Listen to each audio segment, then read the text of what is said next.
इसलिए बुद्ध ने कहा, इतनी शक्ति अगर इसने अपनी खोज में लगाई होती तो अब तक भगवत्ता को उपलब्ध हो गया होता, भगवान हो गया होता। इससे कुछ सीख लो, अपने पर दया करो। बुद्ध सदा कहते थे अपने पर दया करो, वो नहीं कहते थे दूसरों पर दया करो। दूसरों पर तुम कैसे दया करोगे जब तक अपने पर ही दया नहीं की। जो आदमी अपने पर ही नाराज है वो इस पूरे संसार पर नाराज रहेगा, और जो आदमी अपने पर दया करता है वो किसी पर नाराज ना रहेगा। जिसने अपने को प्रेम करना सीख लिया वो सारे संसार को प्रेम करना सीख लेगा। मैं भी तुमसे यही कहता हूं कि अपने को प्रेम करो, अपने पर दया करो। तुमने अपनी खूब हानि की है, और अक्सर तुम सोचते हो दूसरों की हानि कर रहे हो, तभी तुम अपनी हानि कर रहे हो।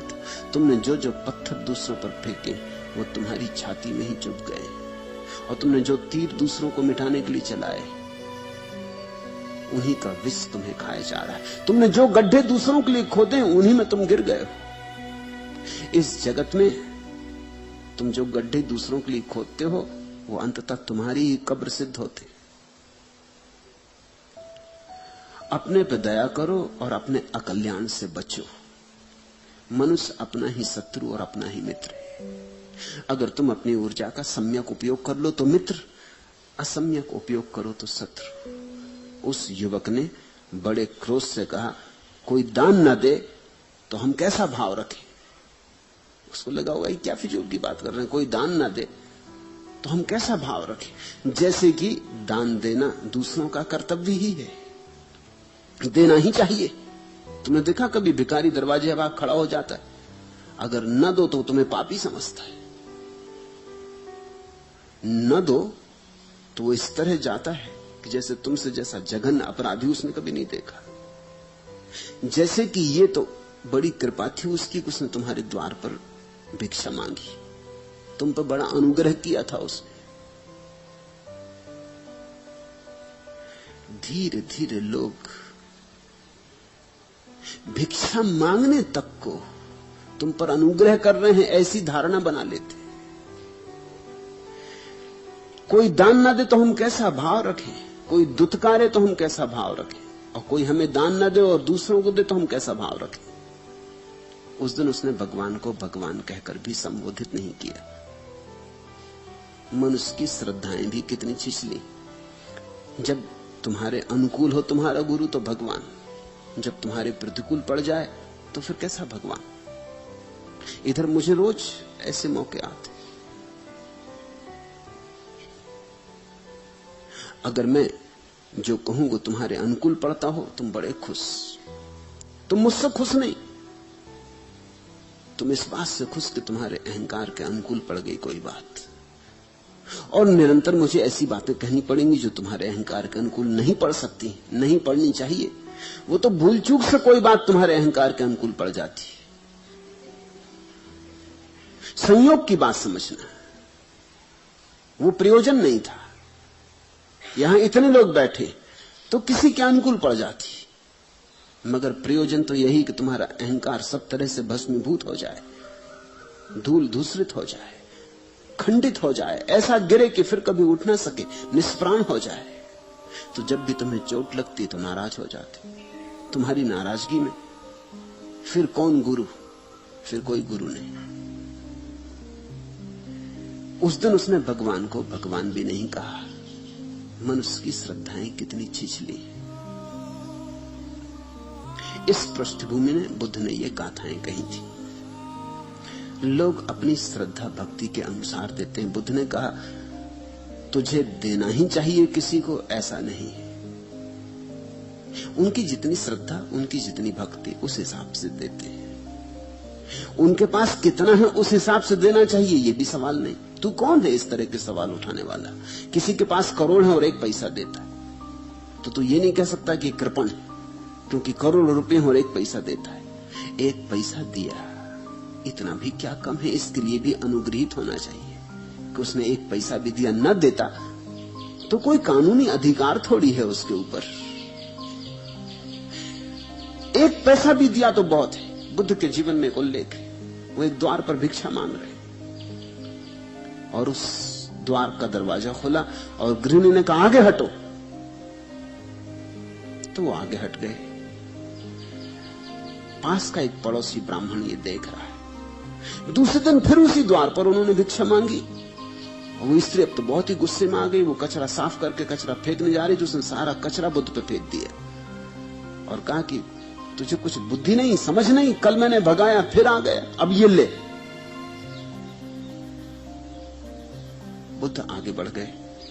अब उस तो ब्राह्मण को भी दया आई इस पर। ऐसे दया कारण नहीं थी, आनी नहीं थी, क्योंकि ब्राह्मण तो बुद्ध पर बहुत नाराज थे, मगर उसे दया आई कि बेचारा, मगर ये है क्या बात, कल इसने हटा दिया मैंने सुना, और आज इस पर कचरा भी फेंक दिया, ये है कैसा आदमी। और जब उसने तीसरे दिन फिर बुद्ध को उस दरवाजे पे खड़ा देखा तो वो घबराया। उसने कहा अब तो वो स्त्री कहीं आग अंगारा ना फेंक दे या कोई और तरह की चोट ना कर दे। वो आया, उसने कहा कि वहां से आपको समझ नहीं है, मैं 3 दिन से देख रहा हूं। पहले दिन उसने इंकार करके हटा दिया अपमान पूर्वक, आप चुपचाप चले गए। दूसरे दिन कचरा फेंका, आज आप फिर आ गए। कचरा फेंका तब आपको कुछ समझ में नहीं आया कि इससे कुछ मिलने वाला नहीं। बुद्ध ने कहा उससे ही तो ख्याल आया कि चलो कुछ तो दिया, कचरा दिया। पहले दिन भी तो कुछ दिया था, नाराज हुई थी, वो भी तो कुछ देना है, अन्यथा नाराज होने का भी क्या कारण है। कुछ न कुछ लगाव होगा। नाराज ही सही, जो आज नाराज है कल शायद ना नाराज भी रह जाए। आदमी बदलते। और वो ब्राह्मण तो चकित रह गया। उस स्त्री ने दरवाजा खोला, उसने भी चौंक कर देखा। उसने कहा भिक्षु कल कचरा फेंका, तुम्हें समझ नहीं आया? बुद्ध ने कहा समझ में आया, इतनी मेहनत की कचरा फेंकने की, तो किसी दिन शायद कुछ मिल ही जाए। उस स्त्री की आंखों में आंसू आ गए। उस दिन वो भोजन ले आई। तो बुद्ध कहते थे कोई कुछ ना भी दे तो भी धन्यवाद देना, क्योंकि किसी पर हमारा कोई अधिकार तो नहीं है। दिया तो धन्यवाद, नहीं दिया तो धन्यवाद। जो दे उसका भला, जो ना दे उसका भला।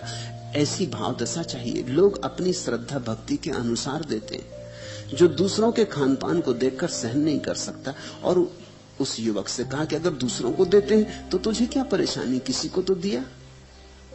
अगर तू दूसरों का खान पान देख के सहन नहीं कर सकता कि दूसरा भोजन मिल गया तुझे नहीं मिला, दूसरे को वस्त्र मिल गए तुझे नहीं मिले, तो एक बात तू पक्की समझ कि दिन या रात तुझे कभी भी समाधि उपलब्ध ना हो सकेगी।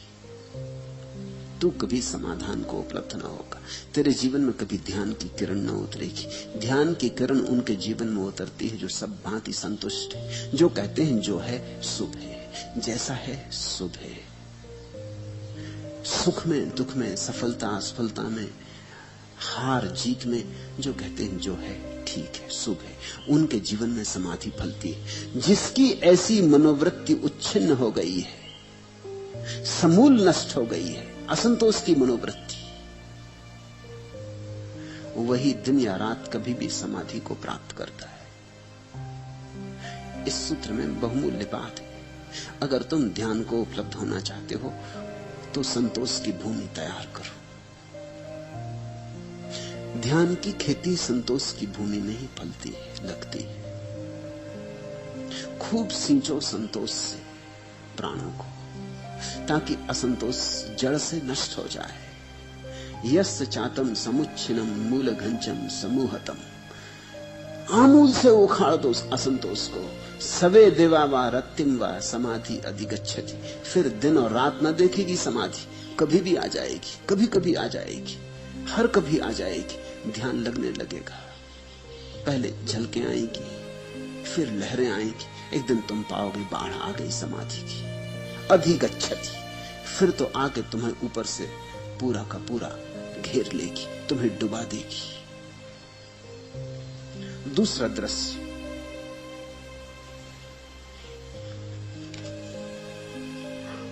एक दिन कुछ उपासक भगवान के चरणों में धर्म श्रवण के लिए आए। उन्होंने बड़ी प्रार्थना की भगवान से कि आप कुछ कहें, हम दूर से आए। बुद्ध चुप ही रहे। उन्होंने फिर प्रार्थना की तो फिर बुद्ध बोले। जब उन्होंने 3 बार प्रार्थना की तो बुद्ध बोले। उनकी प्रार्थना पर अंततः भगवान ने उन्हें उपदेश दिया, लेकिन वे सुने नहीं। दूर से तो आए थे, लेकिन दूर से आने से कोई सुनने का संबंध। शायद दूर से आए थे तो थके मांदे भी थे, शायद सुनने की क्षमता ही नहीं थी। उनमें से कोई बैठे बैठे सोने लगा और कोई जमाइयां लेने लगा, कोई इधर उधर देखने लगा। शेष जो सुनते से लगते थे वे भी भर सुनते से ही लगते थे। उनके भीतर हजार और विचार चल रहे थे, पक्षपात, पूर्वाग्रह, धारणाएं उनके पर्दे पे पर्दे पड़े थे। उतना ही सुनते थे जितना उनके अनुकूल पड़ रहा था, उतना नहीं सुनते थे जितना अनुकूल नहीं पड़ रहा था। और बुद्ध पुरुषों के पास 100 में कभी एक आधी बात तुम्हारे अनुकूल पड़ती। बुद्ध कोई पंडित थोड़ी, पंडित की 100 बातों में से 100 बातें अनुकूल पड़ती, क्योंकि पंडित वही कहता है जो तुम्हारे अनुकूल पड़ता है। पंडित की आकांक्षा तुम्हें प्रसन्न करने की।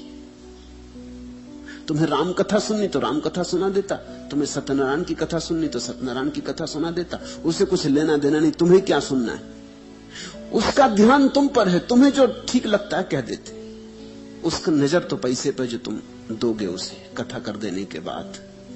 लेकिन बुद्ध पुरुष तुम्हें देखकर, तुम्हारा जो भाव है उसे देखकर, तुम जो चाहते हो उसे देखकर नहीं बोलते। बुद्ध पुरुष जिससे तुम्हारा कल्याण होगा। बड़ा फर्क है दोनों में। सत्यनारायण की कथा से तुम्हारा कल्याण होगा कि नहीं होगा इससे कुछ लेना देना नहीं पंडित को। किसका हुआ है, कितने तो लोग सत्यनारायण की कथा सुनते रहे और सत्यनारायण की कथा में न सत्य है और न नारायण है, कुछ भी नहीं, बड़े मजे की कथा है।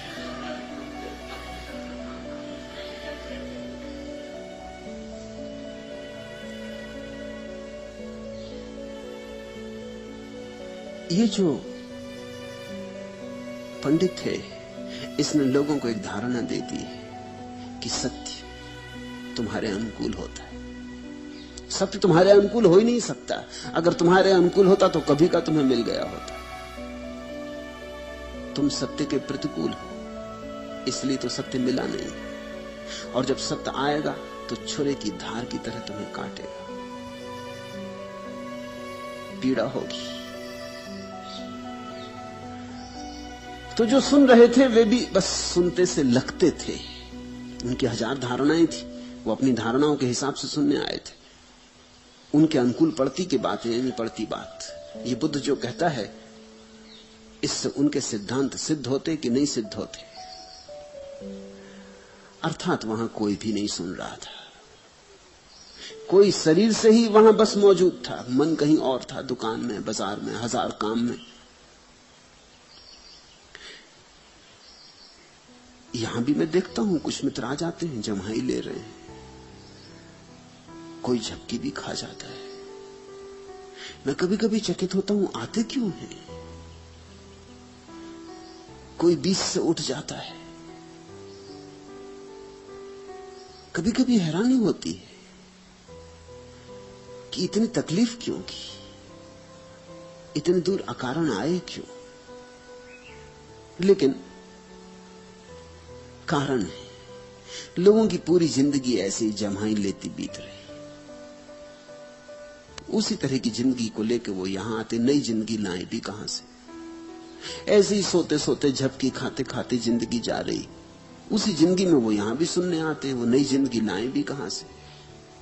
कोई काम कभी जिंदगी में पूरा नहीं किया, सब अधूरा छूटता रहा है। बीच में यहां से भी उठ जाते हैं, पूरी बात सुनने का बल कहां। इतनी देर थिर होके बैठना भी मुश्किल है, 1.5 घंटा भारी लगता है।